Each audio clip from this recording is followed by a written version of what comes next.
अध्याय 11। नदी के तट पर तारा बड़े उत्साह के साथ प्रतीक्षा कर रही थी। लगभग दोपहर हो चुकी थी। ग्रीष्मकाल की गर्मी असहनीय थी। जंगल की हरियाली समाप्त हो गई थी और नदी धीरे धीरे बह रही थी। यदि उत्तर से सूखी धूल भरी हवा नहीं बहती तो चिलचिलाती धूप में खड़ा होना भी असंभव था। नदी के किनारे कुछ वृद्ध पुरुष व महिलाएं खड़े आपस में बातें कर रहे थे। जिस उत्साह से वे बातें कर रहे थे वो उस उत्साह को महसूस कर सकती थी।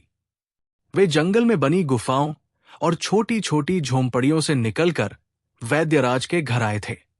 वे वहां वानर जाति के उन प्रथम पुरुषों को देखने के लिए लंबी यात्रा करके आए थे जो पढ़ने के लिए जंगल से बहुत डर गए थे और अब घर लौट रहे थे। प्रजाति के सभी सदस्यों के मन में एक उपलब्धि हासिल कर लेने का भाव था। तारा को बहुत गर्व महसूस हुआ था कि वो उन्हें अपने बाल्यकाल से जानती थी। हालांकि उन्हें जंगल को छोड़कर गए 6 वर्ष हो चुके थे, फिर भी उसके हृदय में बचपन के मित्रों की यादें ताजा थी। इस कन्या का अभी तक विवाह क्यों नहीं हुआ? तारा ने सुना कि एक वृद्ध महिला ऊंचे स्वर में कह रही थी। वो उसकी ओर ध्यान न देकर पूर्ववत दूर नदी के किनारे की ओर देखती रही। उन्हें किसी भी क्षण यहां आ जाना चाहिए। उसने महसूस किया कि उसके लिए अब प्रतीक्षा करना बहुत कठिन हो रहा था। जब उसने उन दिनों की सुखद स्मृतियों के बारे में सोचा जो दोनों भाइयों ने उनकी कुटिया में रहकर व्यतीत किए थे, तो सहसा उसके होठों पर एक मुस्कान थिरकने लगी। वैद्यराज अपनी लड़की को बहुत अधिक स्वतंत्रता दे रहे हैं। उसकी आयु की सभी लड़कियों की कम से कम 2 संतानें हैं। एक अन्य बुजुर्ग महिला चहकी। इन दिनों लड़कियां बहुत दायित्वहीन हो गई है। हमारे समय में क्या हमारे माता पिता हमें ऐसी स्वतंत्रता देते थे? मैंने तो विवाह होने तक अपने पति का चेहरा नहीं देखा था। सब कुछ बुजुर्गों ने तय किया था और शीघ्र ही मेरा विवाह भी हो गया था और आधा दर्जन बच्चे मेरा पल्लू खींचते रहते थे। मैं तो विश्वास ही नहीं कर सकती कि वो 18 वर्ष की हो चुकी है और अभी भी अविवाहित है। कौन जानता है, लड़की के मन में कोई हो। तारा बकबक करती बुजुर्ग महिलाओं से दूर हटकर खड़ी हो गई। उसने स्वयं को समझा लिया था कि वो अपनी इस आयु में अविवाहित रहने के संबंध में की गई लोगों की शिकायतों और टिप्पणियों पर बिल्कुल भी ध्यान नहीं देगी।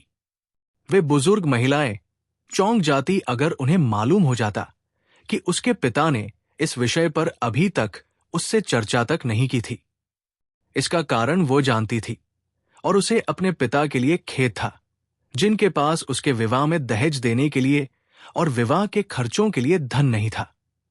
इसके लिए उन्हें अपनों साधनों से आगे बढ़कर व्यवस्था करनी पड़नी थी।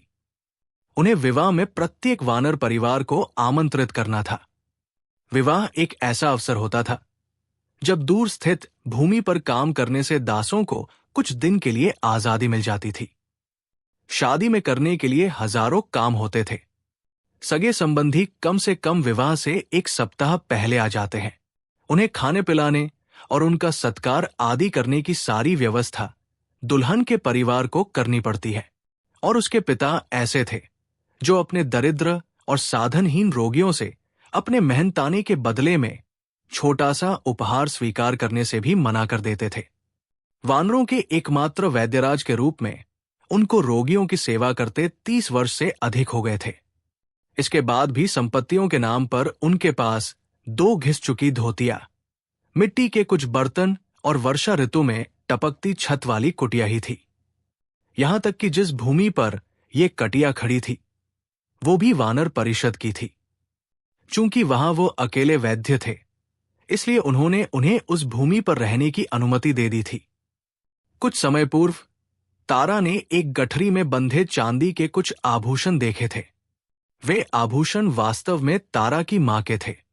वही एकमात्र ऐसी वस्तु थी जो उसे उसकी मां से जोड़ती थी, जिन्हें उसने अपने जीवन में कभी नहीं देखा था। एक दिन वे आभूषण भी लुप्त हो गए। उस दिन जब उसने देखा कि वो गठरी एकदम खाली थी तो वो स्तब्ध रह गई थी और उसने अपने पिता से इस संबंध में पूछा था। जब वो रोने लगी तो वो बिना एक भी शब्द बोले उसके पास बैठ गए और उस पर हृदयहीन होने का आरोप लगा दिया था। उस दिन वो अपने गालों के नीचे खाली गठरी रखकर सोई थी, लेकिन मध्यरात्रि के कुछ समय बाद उसने महसूस किया कि उसके पिता अपनी प्रेम भरी उंगलियां उसके बालों में सहसे फेर रहे थे। उसने अपनी आंखें नहीं खोली। वो अभी भी उनसे गुस्सा थी और प्रतीक्षा कर रही थी कि कब उसके पिता उसे अकेला छोड़कर यहां से चले जाए, ताकि वो अपनी मां को याद करके खुलकर रो सके। उसके पिता ने कभी उसकी मां को प्यार नहीं किया था, उसने कड़वाहट के साथ सोचा। कुछ दिनों के बाद ही उसे पता चला कि उसकी मां के आभूषण कहाँ गायब हो गए थे। उस दिन एक व्यक्ति वैद्यराज सुशेन के पास आया था। उसके साथ एक छोटा सा लड़का भी था। आते ही वो व्यक्ति वैद्यराज के चरणों में गिर गया। उसने उनका आभार प्रकट किया कि उन्होंने उस व्यक्ति के बेटे को दास्ता से मुक्त कराने के लिए उसे ऋण दिया था। उस बच्चे की मां स्वर्ग सिधार चुकी थी और देव स्वामी एक दयालु हृदय का व्यक्ति था, जिसने धन लेकर उस बालक को उसके पिता को वापस सौंप दिया था। तब तारा को पता चला कि उस व्यक्ति को उपहार स्वरूप देने के लिए उसके पिता के पास पैसे कहां से आए थे। जब वो बालक और वो व्यक्ति वहां से चले गए, तो तारा अपने पिता के चरणों में गिर गई और क्षमा याचना करने लगी। सुशेन ने स्नेह से उसके माथे को चूमा और वापस अपने काम में लग गए। अचानक जब तारा के कंधे पर किसी ने थपकी दी तो वो चौंक उठी। वह मुड़ी और उसने स्वयं को अपनी सखी स्वयं प्रभा की बाहों में पाया। स्वयं प्रभा किन्नर जाति के लोगों द्वारा उसके 4 वर्ष पूर्व यहां लाई गई थी, ताकि वो उसके पिता की देखरेख में यहां रह सके। किन्नर लोगों को वो दर दक्षिण में रावण के असुर साम्राज्य की सीमा पर जंगलों में भटकते हुए मिली थी। जब वो किन्नरों को मिली तो ये लड़की चलने फिरने में भी असमर्थ थी और उसके पूरे शरीर पर जलने के निशान पड़े हुए थे। किसी ने उसे मृत समझकर वहां छोड़ दिया था। घुमंतु किन्नर जाति के लोग उस अधमरी कन्या को लेकर सुशेन की कुटिया में आ गए थे। 2 वर्ष के कठोर उपचार के बाद ही वो लड़की वापस अपने सामान्य जीवन की ओर लौट पाई थी। उसने कभी अपने अतीत के बारे में बात नहीं की और कोई भी नहीं जानता था कि वो किस जाति की थी, सिवाय इसके कि वह भी एक दास थी। तारा के लिए वो उसकी प्रिय सखी बन गई थी, जो बेहद बुरी तरह दोनों भाइयों की कमी महसूस कर रही थी। स्वयं प्रभा तारा की आयु की ही प्रतीत होती थी, हालांकि उसे स्वयं भी अपनी आयु का अनुमान नहीं था। एक बालिका के रूप में यक्ष रईस के घर में उसके साथ बहुत दुर्व्यवहार किया गया था, लेकिन जब असुरों की सेना ने रावण के नेतृत्व में लंका और उपमहाद्वीप के दक्षिण पर अपना अधिकार कर लिया, तो यक्ष लोग कुबेर के नेतृत्व में उत्तर की ओर भाग गए। उन्होंने लंका छोड़ने से पूर्व अधिकांश दासों को मृत्यु के घाट उतार दिया था। संभव है कि स्वयं प्रभा के माता पिता भी उन हजारों लोगों में हों जो उनके स्वामियों द्वारा मार डाले गए थे। जो दास जीवित बच जाने में सफल हो गए थे, उन्हें असुर सरदारों द्वारा पकड़ लिया गया था। उनका उपयोग उन्होंने यक्षों द्वारा छोड़े गए बैलों और गायों के साथ खेत जोतने में किया। चंकी उसकी जाति के संबंध में वहां कोई नहीं जानता था, इसलिए वानरों ने दिल से उसे कभी भी स्वीकार नहीं किया। वो वैद्यराज सुशेन के घर में पली बढ़ी, तारा की प्रिय सखी और बहन के रूप में उसे प्रभा के नाम से पुकारती थी। मैं अनुमान लगा सकती हूं, प्रभा ने तारा को गालों पर चिकोटी काटते हुए कहा। तारा ने झट से उसे परे धकेल दिया।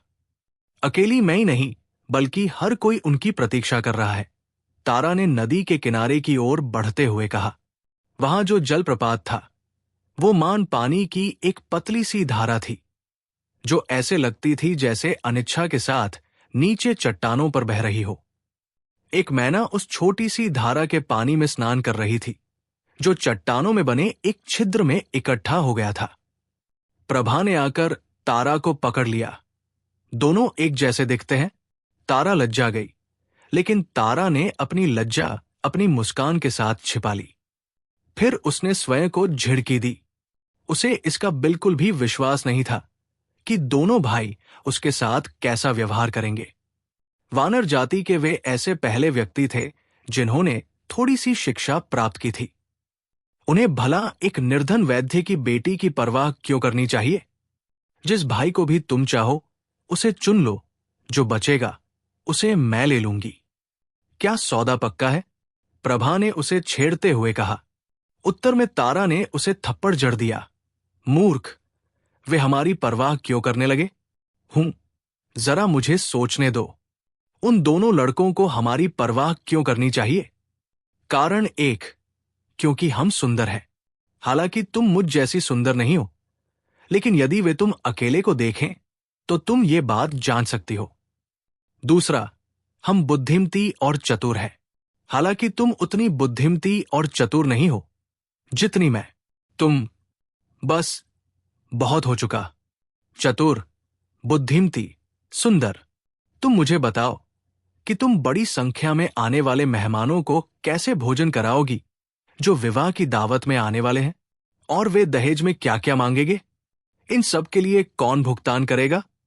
मेरे पिता, प्रभा ने धीरे से उत्तर दिया। हम उनके साथ विवाह क्यों करेंगे? हम दोनों भाइयों के साथ घने जंगल में भाग जाएंगे और वहां जंगली जानवरों के समान ही रहेंगे। शिकार करना, खाना और प्रेम करना, बस, और किसी चीज के बारे में सोचना ही नहीं। चुप कर, तारा मुस्कुराई। तुम हमेशा गंदी बातें ही सोचती हो। गंदी बातें? प्रभा ने उसे चिकोटी काटते हुए कहा। सहवास के बारे में किसने कहा है, गंदी लड़की? मैं प्रेम करने की बात कर रही हूं, देवताओं का दिव्य प्रेम, और थोड़ा सा असुरों के समान कामकतापूर्ण प्रेम। अरे, वह भी तो आवश्यक है, और हमारे पिता ने कुछ धन भी बचा कर रखा होगा। तारा शर्मा गई। ओह, कितनी पवित्र आत्मा हो तुम, कितनी उदारमना हो। धन्यवाद। कम से कम तुमने मेरी प्रतिभा और उदारता को पहचाना तो सही। अरे, हम इस धरती पर कोई अंतिम स्त्रियां नहीं हैं। उनके पास चयन करने के लिए बहुत सी स्त्रियां होंगी। बुजुर्गों की पूरी सभा उनके लिए अपनी पुत्रियों, भतीजियों और बहनों का प्रस्ताव लेकर कतार में खड़े होगी। और तभी एक जोरदार हलचल से तारा के बोलने में व्यवधान पड़ गया। मुझे लगता है कि तुमने उचित ही अनुमान लगाया है, तारा। बुजुर्गों की सभा यहां है, प्रभा बोली। वो हलचल निरंतर बढ़ती गई और लोग तेजी से कुटिया की ओर बढ़े। एक पल के लिए तारा के मन में कचबरे विचार कौंधे और वो अपने पिता के बारे में सोचकर भयभीत हो उठी। वो मन ही मन अपने पिता की कुशलता की प्रार्थना करते हुए अपनी कुटिया की ओर भाग खड़ी हुई। उसने तब राहत की सांस ली जब उसने अपने पिता सुषेण को आंगन में सुरक्षित खड़े देखा। वो कुछ बुजुर्गों से बहस में उलझे हुए थे और उस समय बुजुर्ग केसरी, जाम्बवन और ऋषभ चिल्ला कर बात कर रहे थे। आप उन्हें यहां आने की अनुमति नहीं दे सकते, सुषेण, केसरी ने दृढ़ स्वर में कहा। आप उनका स्वागत कैसे कर सकते हैं जिन्हें वानर जाति से बहिष्कृत कर दिया गया है? ऋषभ ने प्रश्न किया। वहां मौजूद भीड़ गुस्से से बड़बड़ा रही थी। वैद्य के घर में प्रत्येक व्यक्ति का स्वागत है, सुषेण ने शांत स्वर में उत्तर दिया। लेकिन उनका नहीं, जिन्हें जाति से बाहर निकाल दिया गया है, जाम्बवन ने कहा। वे ज्ञान अर्जित करके यहां आ रहे हैं और वे हमारे लोगों में पहले ऐसे व्यक्ति हैं। हमें अपने बालकों की इस उपलब्धि पर उनकी सराहना करनी चाहिए। भीड़ में से एक वृद्ध व्यक्ति ने ऊंचे स्वर में कहा। ये किसने सभा से प्रश्न करने का साहस किया? ऋषभ हवा में भिंची हुई मुट्ठी लहराकर गरजा। मुयो, ध्यान से सुनो। उस उभयलिंगी और उसके दोनों लड़कों को वानरों की भूमि पर कदम रखने की अनुमति नहीं दी जाएगी। वे शिक्षा ग्रहण करने के लिए हमारे शत्रुओं के पास गए थे। महाबली किसी के शत्रु नहीं है। उन्होंने अपने शासन में कोई भेदभाव न करके एक जैसा व्यवहार किया था। उनके शासन काल में कोई भी व्यक्ति दास नहीं था। सुषेण ने कहा, यह बहुत दुख की बात है कि आप एक साधारण व्यक्ति की तरह बात कर रहे हैं।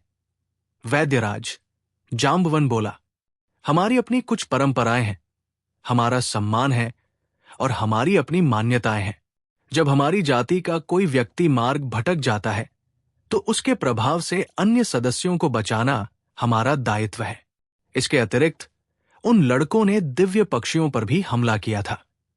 सभा ये निर्णय ले चुकी है कि हम उन्हें यहां नहीं देखना चाहते, और नहीं हम उस शराबी उभयलिंगी को यहां देखना चाहते हैं, ऋषभ ने कहा, और अगले ही पल वो फर्श पर गिर गया।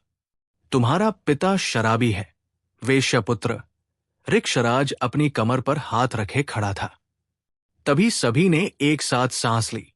किसी ने बाली और सुग्रीव के साथ ऋक्षराज को आते हैं नहीं देखा था। प्रभा ने तारा को अपनी कुहनी से हल्का सा धक्का दिया। दोनों एक जैसे दिखते हैं, मैं तो उनमें से किसी को भी ले लूंगी। पहले तुम जल्दी से चुन लो। तुमने मुझे लात मारी, तुमने मुझे लात मारी। ऋषभ गुस्से से कांप रहा था। तुम्हें हर बात दोहराने की आवश्यकता नहीं है, मैं कोई बहरा नहीं हूं, ऋक्षराज ने कहा, और सारी भीड़ ठहाका लगाकर हंस पड़ी। अंगरक्ष को, जाति से बहिष्कृत इन अपराधियों को सबक सिखा दो, केसरी चिल्लाया। बच्चों, जो कुछ तुमने सीखा है वो इन्हें भी सिखा दो, ऋक्षराज ने कहा, और सुग्रीव व बाली ने झुककर उन्हें प्रणाम किया। प्रभा ने देखा सुग्रीव तारा की ओर देखकर मुस्कुराया, और उसने कुहनी से हल्का सा धक्का दिया, लेकिन तारा की दृष्टि बाली पर टिकी थी। बाली अपनी विशाल भुजाओं को मोड़े और अपनी टांगों को फैलाए खड़ा था। ऋक्षराज ने अपना हाथ ऋषभ की ओर बढ़ाया। आओ, हम आंगन में बैठते हैं और देखते हैं कि तुम्हारे अंगरक्षक कितनी बुरी तरह पिटते हैं। ऋषभ ने उसकी ओर ध्यान नहीं दिया और गुर्राता हुआ उठ खड़ा हुआ। मेरे पास बहुत उत्तम मदिरा है जो मैं असुरों के प्रदेश से लाया हूं। क्या मेरे साथ थोड़ी सी साझा करेंगे? ऋक्षराज ने अपनी गठरी में से चमड़े का एक पान निकालते हुए उसे पुकारा। उसने वो पान खोला और खोलकर उसे संथा। असुर प्रदेश के लौंग और इलायची के साथ पिसा। तुम नहीं जानते ऋषभ, तुमने क्या खोया है। ठीक है, यदि तुम नहीं पीना चाहते तो जाओ, जाकर नदी में कूद जाओ। केसरी, जाम्बवन, तुम सब मेरी ओर घूर-चूर कर क्या देख रहे हो? आओ, हम सब मिलकर देखते हैं कि मेरे लड़के तुम्हारे अंगरक्षकों को कैसे पीटते हैं। विश्वास कीजिए, आज मुझे अकेले ही पीनी चाहिए। खूनी बंदर कही के। ऋक्षराज कुटिया की ओर बढ़ा और फिर तारा के सामने जाकर रुक गया। युवा, सुंदर पुत्री, तुम तारा हो, तुम मेरे पुत्र के लिए उपयुक्त हो। तारा सुनकर लज्जा गई। प्रभा आशापूर्वक प्रतीक्षा कर रही थी, लेकिन ऋक्षराज एक गीत गुनगुनाते हुए वहां से चला गया। कौन बेटा? काकाश्री? प्रभा ने पूछा, लेकिन उभयलिंगी उसके प्रश्न का उत्तर दिए बिना ही वहां से चला गया। कौन सा बेटा? मेरी सखी? प्रभा ने तारा को छेड़ते हुए पूछा। तभी उसे जय जयकार के ऊंचे स्वर सुनाई दिए। लोगों ने देखा कि एक अंगरक्षक हवा में उछल गया था और बाली व सुग्रीव एक दूसरे के पीछे बाघ की भांति झुके हुए थे। कुटिया से ऋक्षराज का स्वर सुनाई दिया, जो भीड़ के कोलाहल के ऊपर से आ रहा था। दिखा दो लड़कों, बंदरों को दिखा दो कि तुम कैसे लड़ते हो। अंगरक्षकों ने जब दोनों भाइयों पर हमला किया तो तारा सांस रोककर उन्हें देख रही थी। बाली और सुग्रीव एक दूसरे से तालमेल बिठाकर उनसे लड़ रहे थे। हर कोई दूसरे की चाल का पहले से अनुमान लगा लेता था। उनका आपसी तालमेल बेजोड़ था। सुग्रीव अद्भुत कला का प्रदर्शन करता उछल कूद रहा था और बाली अपनी शक्ति से सबको हैरान किए हुए था। वे असुरों की प्राचीन मार्शल आर्ट वकलारी में कौशल दिखा रहे थे और वानर अंगरक्षकों का दोनों भाइयों से कोई मुकाबला नहीं था। जब ये एकतरफा लड़ाई शीघ्र ही समाप्त हो गई तो भीड़ को बहुत निराशा हुई। तुमने तो मेरी त्वचा को खरोंच ही दिया था, प्रभा ने अपने हाथ पर नाखूनों के निशान दिखाते हुए कहा, जहां तारा ने उत्तेजना के मारे उसे पकड़ लिया था। तारा ने उससे क्षमा मांगी और अपना चेहरा दूसरी ओर कर लिया। वो अपनी सहेली को शर्म से भरा अपना चेहरा नहीं दिखाना चाहती थी। उसने बिना किसी कारण लज्जा प्रदर्शित करने के लिए स्वयं को कोसा। ऋक्षराज चिल्लाता और गुर्राता हुआ प्रभा व तारा को पीछे छोड़ बाली व सुग्रीव की ओर दौड़ पड़ा और जाकर उन्हें गले से लगा लिया। वो अपनी दोनों भुजाएं हवा में फैलाकर चिल्लाया, कौन हमें यहां आने से रोक सकता है? क्या ये भूमि उनके पिता की संपत्ति है? देखो, मैं पहले ही यहां आ चुका हूं। ऋक्षराज ने जोर से अपना कदम वहां रखते हुए कहा, अब मैं यहां अपना कदम रख रहा हूं और मैं बार बार यहां आऊंगा। मैं भी देखता हूं कौन सा बंदर मुझे रोकता है। लोग उसकी हरकतों को देखकर हंस पड़े। तभी जांबवन आगे बढ़ा।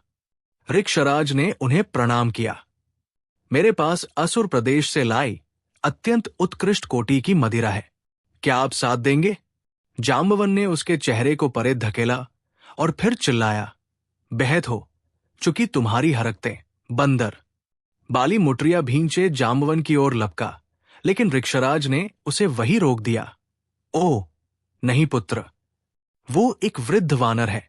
उनकी आयु का सम्मान करो और उन्हें छोड़ दो। यदि तुम्हारे हाथों में अभी भी किसी की पिटाई करने के लिए खुजली हो रही है तो ऋषभ को पीट लो। वो बंदर पिटाई खाने का अधिकारी है। तभी जांबवन ने गरजते हुए कहा, ऋक्षराज, बहुत हो चुका। मैं आपको अंतिम बार चेतावनी दे रहा हूं। मैं आपको और आपके गंवार लड़के को यहां से चले जाने का आदेश देता हूं।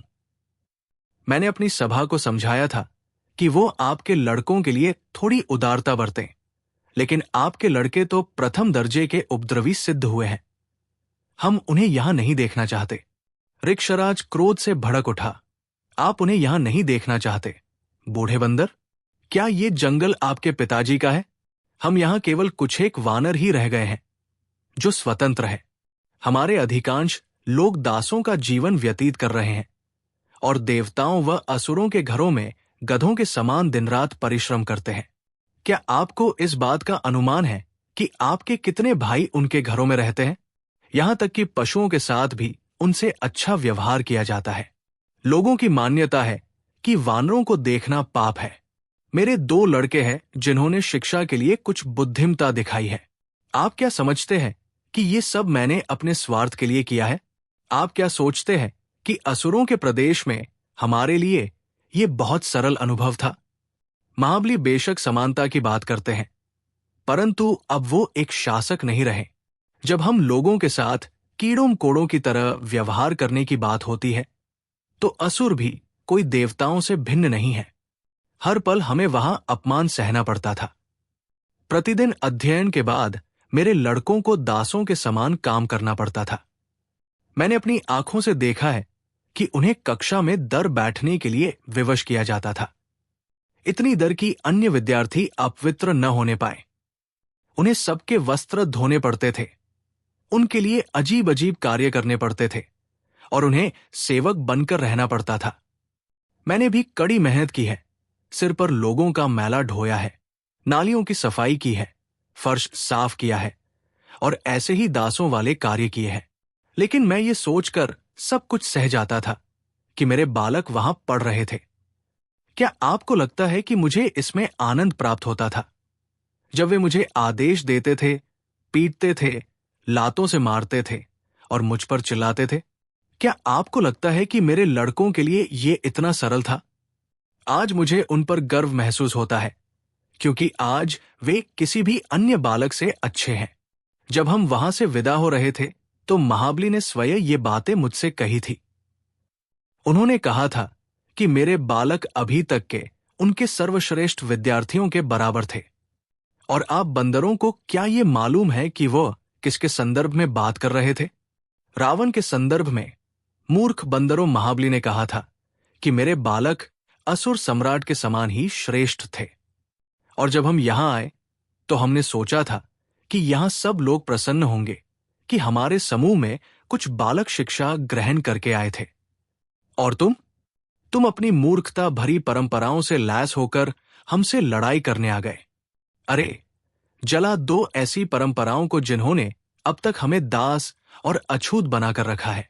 जला डालो उन परंपराओं को जिनके कारण लोग हमें बंदर कहकर पुकारते हैं। आपने अपना बड़बड़ाना पूरा कर लिया, उभयलिंगी। केसरी ने बीच में हस्तक्षेप करते हुए कहा। ऋक्षराज ने मुड़कर उसकी ओर देखा, लेकिन बाली ने अपने पिता को रोक दिया। बाली ने प्रणाम की मुद्रा में हाथ जोड़े और भीड़ ने विस्मय भाव से उसका प्रभावशाली भाषण सुना। हम यहां लड़ने नहीं आए हैं। हमारा जंगल में बनी जर्जर झोपड़ियों में रहने का कोई इरादा नहीं है। मैं एक नए नगर का निर्माण करने वाला हूं, जो असुरों और देवताओं के नगरों को टक्कर देगा। ये नगर वानरों के लिए बनेगा और ये पंपा नदी के पास होगा, जहां 7 पलमायर वृक्ष प्रहरियों का काम करेंगे।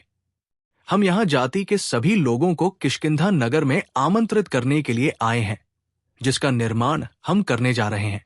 तारा की आंखों में अश्रु छलक आए। उसने सोचा, ये वो लड़का नहीं था जिसे वो तंग करती थी और जिसके साथ खेला करती थी। उसके बजाय यहां पर एक पुरुष खड़ा था, जो भविष्य में एक राजा हो सकता था। बल्कि यहां एक ऐसा व्यक्ति खड़ा था जिसने अपनी क्षमताओं से ऐसा प्रदर्शित कर दिखाया था जैसे उसने पूरे विश्व को विजयी कर लिया था। उसका आत्मविश्वास दूसरों को हिला देने वाला था। वो प्रत्येक व्यक्ति पर हावी होने वाला व्यक्तित्व था। तारा मन ही मन कामना करने लगी कि काश उसमें इतना साहस होता कि वो भागकर उसे अपने आलिंगन में ले लेती। केसरी ने कहा, मेरे प्रिय वानर भाइयों, आप सबने इन नवागंतुकों के अभिमान भरे विचार अभी सुने। वे चाहते हैं कि हम अपनी सदियों पुरानी परंपराओं को बदल डालें। वे हमें एक ऐसी नगरी में आमंत्रित कर रहे हैं जिसका अभी कोई अस्तित्व ही नहीं है। हम कोई असुर नहीं है जो शानदार नगरों में रहें, और नहीं, हम देवता हैं जो आलीशान घरों में निवास करते हैं। हम वानर हैं, हम निम्न जाति के और दास हैं। ये ईश्वर तय करता है कि वो हमें कैसा जीवन जीने को देगा। यदि हम ईश्वर के निर्णय को अनुचित ठहराते हैं तो हमें ईश्वर के कोप का भाजन बनना पड़ेगा। ईश्वर प्रकट हुए और उन्होंने प्रकट होकर तुम लोगों से ये कहा कि तुम सदैव बंदर ही रहोगे। तुम मूर्ख हो। ऋक्षराज सुग्रीव की पकड़ से मुक्त होने के लिए छटपटा रहा था, जिसने उन्हें पकड़ रखा था। तभी जाम्बवन ने कहा, सभा का निर्णय अंतिम है। उभयलिंगी और उसके दोनों पुत्र वानरों के क्षेत्र में प्रवेश नहीं कर सकते। वे चाहे तो कुछ भी निर्माण करें, लेकिन कोई भी उनकी सहायता नहीं करेगा, यहां तक कि कोई उनसे बात भी नहीं करेगा। और वैद्यराज सुषेण को 100 कौड़ी का अर्थदंड देना होगा, क्योंकि उन्होंने जातिच्युतों को अपनी भूमि पर प्रवेश करने की अनुमति दी है। तारा को अपने कानों पर बिल्कुल विश्वास नहीं हुआ। उसकी आंखों में आंसू छलक आए। उसके पिता दोषी कैसे हो गए? उनके पिता ने उन्हें आमंत्रित नहीं किया था। नहीं, उन्होंने उनके स्वागत हेतु उत्सव की व्यवस्था की थी। लोग अपनी इच्छा से आए थे उनका स्वागत करने, और उनमें से अधिकांश वे लोग थे जो किसी न किसी समय उसके पिता के रोगी रहे थे।